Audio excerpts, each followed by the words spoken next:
maybe before we get on to matters on the pitch, I know the club have concluded a bit of business off the pitch with a new shirt sponsor. What can you tell us? Big deal for us to link up with Three, and obviously leaders in their field. Great brand. I'm certainly very happy with it, and as a team, as a club, we're very happy with the link. And as I say, they're leaders in 5G, I'm told, so it's very exciting for us as a club to be involved with them going forward, and we look forward to it. To matters on the pitch now, and is there good news in terms of Tammy Abraham? What's the update on his situation? Well, the good news is that he hasn't fractured anything. We were worried about a small fracture or hairline fracture. Haven't got that, but the other news is that we still have to see how he develops. It's not a clear-cut one. He's not fit for the weekend. Whether he'll be fit for Leicester after that, I'm still not sure. So I haven't got great news for you. I haven't got the news for you, but it's not clear at the moment.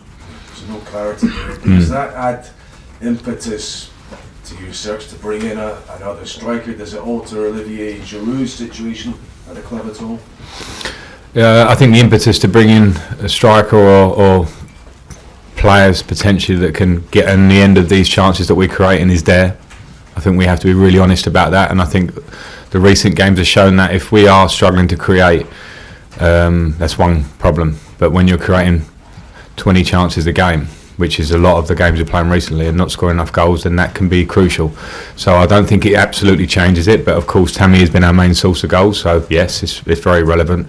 With Olivier, he's still in the same position where he's there's been contact with other clubs, and if and when that's agreed, I'll let you know, but it's not yet. So he's still our player in those terms.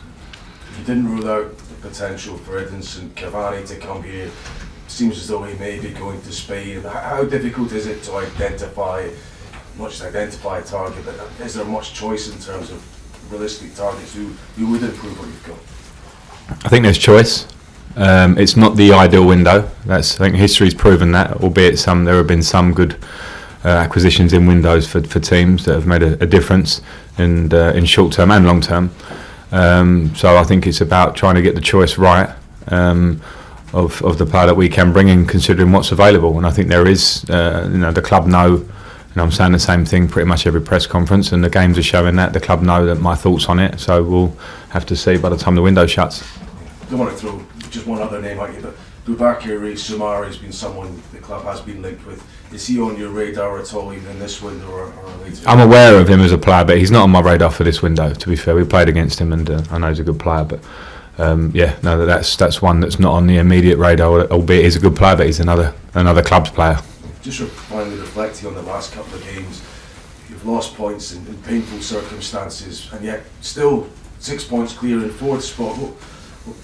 How does that kind of leave you in a sense? You could be better off, but I suppose you could almost also be worse off at this point. Yeah, but I'm not happy, and when I say I'm not happy, it's more of the fact that we know that we could be better off. There could be more daylight in fourth place for us. We can't control what anyone else does, so those results happen or they don't. But what we can do is look at ourselves, and when you think in the last 2 games alone, we've controlled huge parts of them. Albeit Arsenal went down to 10 men, but we were the better team in the first part of that game too.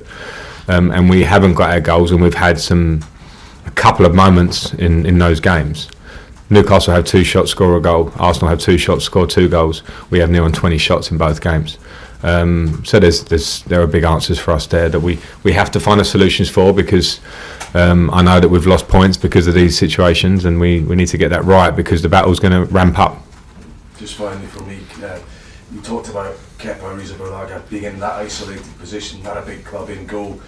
How do you expect it to deal with some of the public criticism that's coming his way now? Well, he'll have to deal with that, because that's what football is. Every player, no matter how good or great you are in your career, the absolute best of all time, get criticism, and that's what players have to deal with. Goalkeepers maybe slightly more spotlight on them, but it's a similar thing really, and I think the important thing for that is to not get too embroiled in what the outside world is saying, and look at your own game, look at yourself. That's always the basics. How hard can you work? And this is not just Kepa, that's any player. To if you feel, or if you're lacking form, to fight to get it back. Go back to basics. Thank you. Alistair at BBC. Just on Kepa, is the I'm not looking at it now, and I'm not affected by criticism from the outside as much. I'm aware of it, but not affected by it. It's what I want for the team, and I think with Kepa, he knows, he'll be honest, and there have been some mistakes that he's made that have cost goals, and that's the nature of it. So that needs to improve. And just on Tammy, obviously he's fourth English striker. I think he's just been recently injured. Mostly with the likes of Kane, Rashford, Vardy as well. Do you think it says something about the congestion of fixtures around this time? We've got a winter break in a few weeks, but in order to make that winter break, it's been quite congested. Do you think that has been a positive move overall? Not sure, it's a real hard one. There's no absolute science to that. I think maybe with muscle injuries you would probably link it more to a congestion of games. I don't think Tammy's was more of an impact injury. That can happen at any time. I don't know the details so much of their injury. We are congested, we are, and it feels like there's been a lot of congestion and we can say it's the same for all teams and all that sort of stuff. That's true, but when individuals are coming into play and people are getting injured, then maybe it's something that should be looked at again. Just on the transfer window as well, how have you found it personally? Obviously this is your first transfer window for Chelsea. It's the first transfer window for Petter as well. How have you found it in terms of the market and trying to do business? I found it like I found it at Derby last year. It's tough because you want to bring in players, and every situation is different. Obviously we're different to Derby County, but there was a desire to bring in players in January to see parts of the squad that you know needed to improve to try and get you to where you want to be. So that makes it a month where obviously as a manager your mind is obviously always here first and foremost on what you've got in front of you, but you're striving to try and get the best. So it's a busy month for that. Last one for me, just in terms of the FA Cup this weekend as well. How do you approach it in terms of maybe your most realistic chance of winning the trophy this season? Just want to win it. We respect the FA Cup. I do. The players do. This club's been fortunate enough to win it a fair few times in the modern era. So we want to win it. So I don't think we evaluate what's the best chances of us doing things. Is top four more important than FA Cup? People will argue that one. I don't think we need to get in that battle. We're professionals. Can we win the game? Get through to the next round. We'll have one from Lindsay and finish with James, please.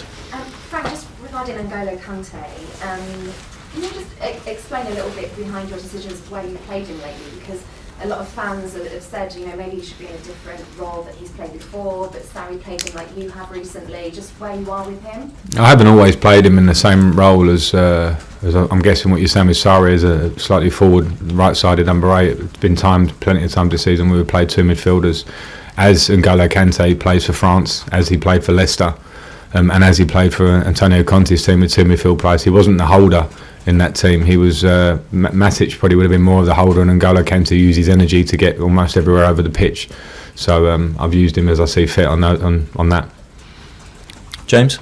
Frank, can we expect Willy Caballero to start tomorrow? And also, in terms of his long-term future, is he a player that you'd like to keep at the club? Yeah, and Willy will start tomorrow, and yeah, I'm very happy for Willy to be at the club. I found him nothing but professional and very talented in training day in, day out, and when he gets his opportunity to play. So yeah. Just in terms of Willian and Pedro, is there any update on the contract situation in terms of whether they're going to be part of your plans next season? No updates. Brilliant. We'll finish there. Cameras off.